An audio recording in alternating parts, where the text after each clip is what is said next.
Pemirsa, Otoritas Jasa Keuangan atau OJK akan mengeluarkan aturan terkait bursa karbon pada 12 Juni mendatang.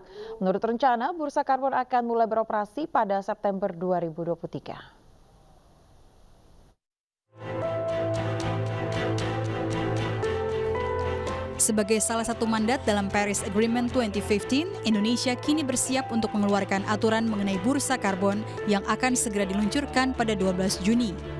Menteri Investasi Kepala Badan Koordinasi Penanaman Modal atau BKPM, Bahlil Lahadalia, belum lama ini menyampaikan kebijakan perdagangan karbon di Indonesia yang bersifat terbuka namun harus terregistrasi.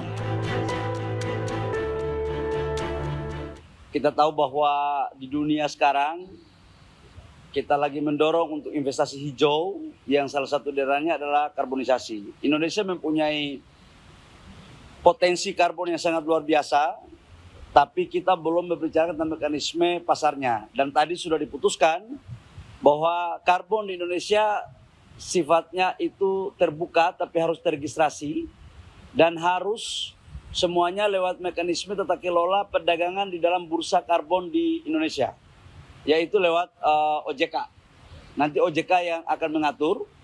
Dan yang kedua, tadi juga kita sudah melakukan keputusan tentang penataan perizinan bagi wilayah-wilayah izin yang di dalam ruang area konsesi seperti hutan lindung, ya, kemudian konservasi. Ini yang akan kita melakukan peninjauan.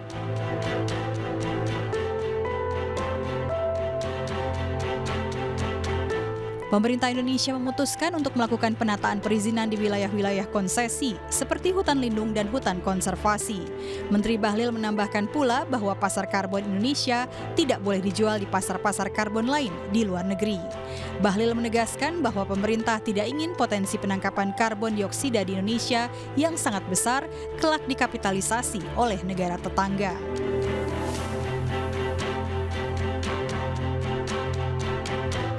Kalau sekarang kan konsesinya itu kan dimiliki oleh perusahaan-perusahaan. Nanti semuanya dikendalikan, akan diatur tata kelolanya oleh pemerintah.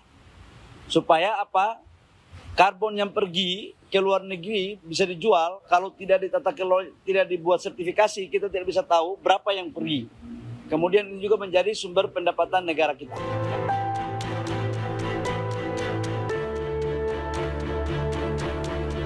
Mekanisme tata kelola perdagangan karbon di Indonesia akan berada di dalam bursa karbon yang diawasi oleh OJK. Sedangkan untuk registrasinya akan dilakukan melalui Kementerian Lingkungan Hidup dan Kehutanan. Sementara itu, analis dari Climate Policy Initiative Indonesia, Alke Rabinsa Hestra, menjelaskan perdagangan karbon yang saat ini masih diatur di Bursa Efek Indonesia. Alke menyebutkan dari sekian bidang energi, sektor PLTU telah siap dengan peraturan dan mekanisme pasar karbon. Sebenarnya carbon market Indonesia bisa dibilang ini kita masih early phase ya, masih di awal banget tahap mulai. Lalu bagaimana capaiannya ke depan seperti apa? Mungkin kita kalau dibilang sudah sesuai atau belum, kita sudah berada di track yang lurus lah. Kita sudah mulai, kita sudah ada di jalan yang benar. Nah, kalau negara lain itu ukurannya seperti apa? Mungkin kita bisa analogikan gini. Indonesia itu kan punya target net zero emission itu 2060 ya. 2060 kita diharapkan sudah net zero emission. Sedangkan negara-negara lain itu sebenarnya target awalnya itu dari 2040 atau 2050, terutama untuk negara maju ya. Tapi dengan adanya carbon market dan mereka bisa bikin perusahaan-perusahaan itu comply dengan dengan peraturan karbon ya. Jadi target net zero itu maju. Jadi mereka bisa lebih cepat. Misalnya kayak Italia dan negara-negara Skandinavia itu banyak negara-negara Eropa yang udah mature. Itu target net zero-nya tuh maju dari harusnya 2050, 2045 ke 2030.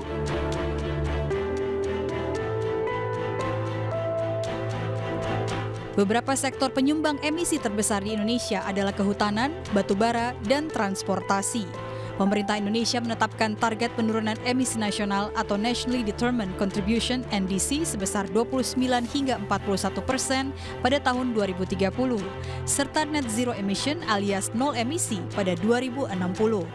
Dalam dokumen NDC tersebut, Indonesia menargetkan pengurangan emisi sebesar 31,89% dengan upaya sendiri dan sebesar 43,20% dengan dukungan internasional pada 2030. Dari Jakarta, Wela Sherlita, iNews melaporkan.